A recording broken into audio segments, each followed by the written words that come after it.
वृंदावन बिहारी लाल की जय। बोलिए राधे राधे। श्री मैत्रेय जी बोले, जब भगवान ने आदेश दिया, जो प्रजा मुझ में लीन है, तुम उसे पूर्व काल के समान मेरे दिए गए स्वरूप में स्वयं उत्पन्न करो। सर्व वेद मयेने दमात्मना आत्मात्म योनिना प्रजा सृज यथा पूर्व याश्मयुन शेरते।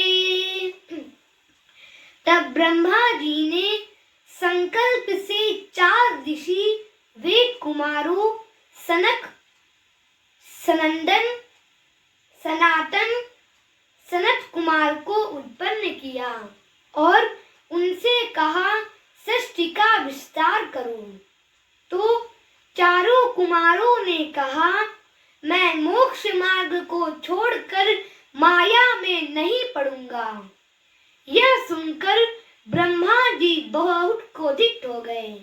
Hearing it, Brahma ji became very angry और उनकी भ्रुकुटी से रुद्र भगवान उत्पन्न हो गए। वे उत्पन्न होते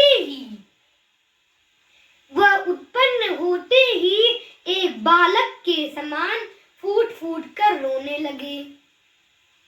इसीलिए उनका नाम रख दिया गया रुद्र। ब्रह्मा जी ने कहा, सृष्टि का विस्तार करो। यद रोदि असुर श्रेष्ठ सोदवेग इव बालकः तत्स्वाम भिद्यास्यन्ति नाम्ना रुद्र इति प्रजाः। भगवान शंकर ने सृष्टि का विस्तार प्रारंभ किया और उन्होंने प्रेत, पिशाच, डाकिनी, शाकनी आदि तमोगुणी संतान उत्पन्न की। भ्रुकुटी भंग से उस समय हुए रुद्र भगवान, प्रकृति जिनसे जगत में तमोगुणी संतान।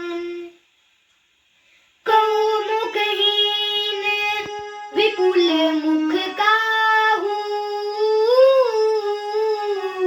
बिन पद कर को बहुपद बाहु। विपुल नयन कोई नयन बिहीना, हृष्ट पुष्ट को अति तन कीना। जब ब्रह्मा जी ने इनकी सृष्टि देखी तो बोले, आपको हमारी सम्मति है, तामसी मत सजन करो। सृष्टि के योग बनना हो तो कुछ दिन ईश्वर का भजन करो। इसके बाद ब्रह्मा जी ने संकल्प से 10 ऋषियों को उत्पन्न किया। मरीचि, अत्रि, अंगिरा, रासो, पुलस्त्य, पुलह, क्रतु, भृगु, वसिष्ठो, दक्षस्य, दशमस्तत्र नारदः। मरीचि, अत्रि, अंगिरा, पुलस्त्य, पुलह, क्रतु, भृगु, वशिष्ठ, दक्ष और 10वें नारद जी हैं। वाणी से सरस्वती जी को तथा छाया से कर्दम जी को उत्पन्न किया। फिर अपने वाम भाग से एक कन्या जिसका नाम था शतरूपा, फिर अपने दक्षिण भाग से एक पुरुष जिसका नाम था स्वयंभू मनु। इन्हीं मनु शतरूपा से पूरी सृष्टि चली। सब मानव कहलाए गए। इनकी 3 पुत्रियां और 2 पुत्र हुए। स्वयंभू मनु अरु शतरूपा, तिनके भय नर सृष्टि अनुपा। नभ उतान पाद सुतता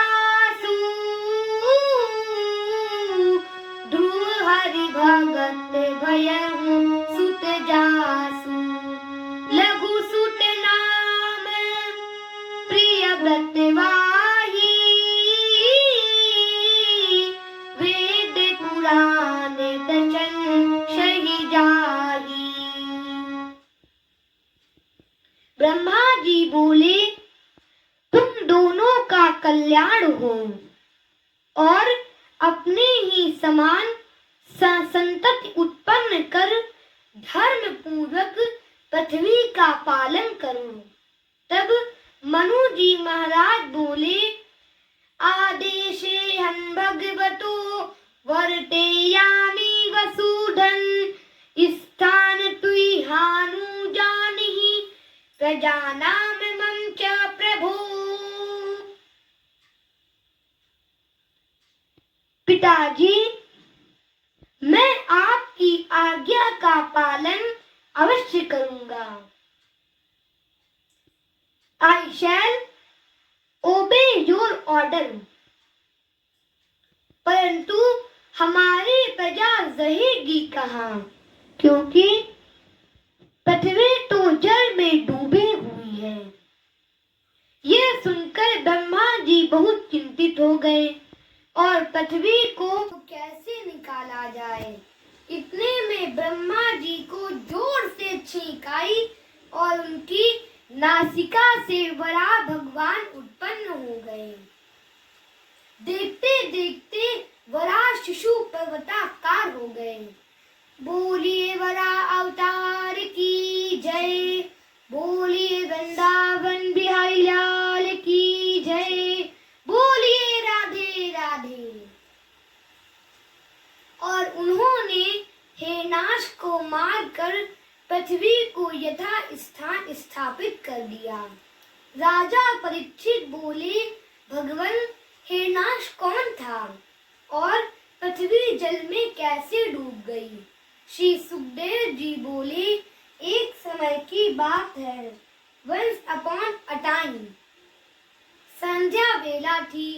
ऋषि कश्यप यज्ञशाला में बैठे शांति मुद्रा में थे तो उनके पास उनकी पत्नी दिति आई और उनसे रति दान की प्रार्थना करने लगी।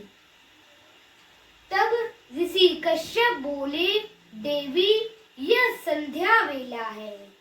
इस समय भगवान शंकर अपने गणों के साथ विचरण करते हैं। यह भजन पूजन का समय है। उनके ज्यादा हट करने पर ऋषि कश्यप ने उनकी इच्छा पूरी की और बोले, भविष्यत इस्तवा भद्रे व भद्रे जाठ राधमो लोकान सपालाम स्त्रिष्ट चंड मूराकंड यिष्यतः। देवी, तुमने शंकर जी का अपराध किया है। इस दुष्कर्म कार्य के कारण तुम्हारे 2 अधम पुत्र प्राप्त होंगे, जो बहुत क्रूर होंगे और अपने अत्याचारों से सबको रुलाएंगे। दिति बोली, भगवान, मैंने काम के वशीभूत होकर भगवान रुद्र का अपराध किया है। वह मुझको क्षमा करे। हम स्त्रियों तो दया की पात्र होती हैं, फिर तो वह मेरी बहनोई हैं। मुझको क्षमा करे। मेरी एक प्रार्थना है, मेरे पुत्रों का वध केवल चक्रपाणि के हाथों से हो, ब्राह्मणों के शाप से ना हो। वदम भगवता साक्षात सुना भोदार बाहुना, आशा से पुत्र योमि हम मां कुर्दाद ब्राह्मणा दिवभो। देवी, तुमने अपराध स्वीकार करके पश्चाताप प्रकट किया है, इसीलिए ऐसा ही होगा। परंतु दिति बहुत घबरा गई, इसीलिए 100 वर्षों तक पुत्रों को जन्म नहीं दिया। इसीलिए उनके गर्भ से ज्वाला बहने लगी। वह ज्वाला स्वर्ग लोक तक पहुंच गई। सबरे देवता घबरा कर भगे और पूछा, यह क्या है। ब्रह्मा जी बोले, यह दिति के पुत्रों का कारण है। इसका इतिहास सुनो। बोलिए वृंदावन बिहारी लाल की जय, बोलिए राधे राधे।